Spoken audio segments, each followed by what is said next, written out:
আকাশে উড়তে কার না ইচ্ছে করে, কিন্তু সাধ আর সাধ্য তো সব সময় এক সুরে কথা বলে না। তবে হেলিকপ্টারের বেলায় বিষয়টা ভিন্ন।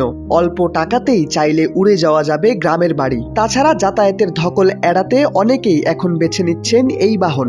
জেনে নিন হেলিকপ্টারের টিকিট কোথা থেকে কিভাবে কাটতে হয়, ভাড়াই বা কত। বাস, ট্রেন, লঞ্চে যেতে যেখানে ঘন্টার পর ঘন্টা সময় লাগে, সেখানে হেলিকপ্টারে চড়ে বাংলাদেশের যে কোনো জায়গায় যাওয়া যাবে ঘন্টাখানেক সময়ের মধ্যে। হকারের উৎপাত নেই, ধুলোবালি নেই, নেই ট্রাফিক জ্যাম। এরকম আরামদায়ক ভ্রমণ পেতে হলে আপনাকে গুনতে হবে প্রতি ঘন্টার জন্য ৮৫,০০০ টাকা থেকে সোয়া ২ লাখ টাকা।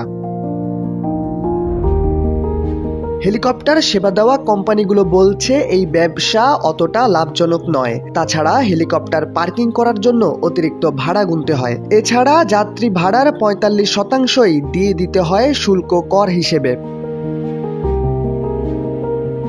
বাংলাদেশে মূলত দুই প্রকারের হেলিকপ্টার রয়েছে, এক ইঞ্জিন বিশিষ্ট হেলিকপ্টার ও ২ ইঞ্জিন বিশিষ্ট হেলিকপ্টার।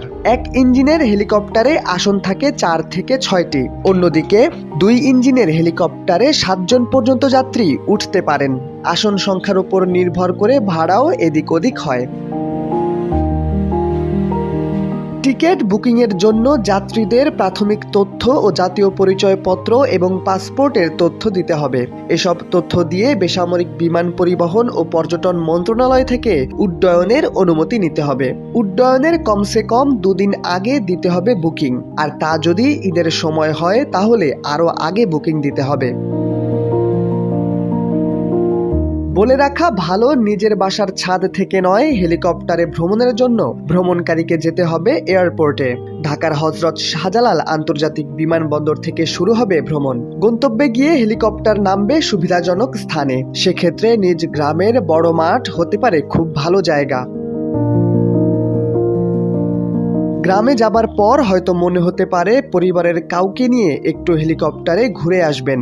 সেক্ষেত্রে অনেক কোম্পানি গ্রাহকদের অফার দিয়ে থাকে। সে অফারে ভ্রমণের নির্ধারিত সময়ের বাইরেও কিছুক্ষণ আকাশে ঘুরতে পারবেন।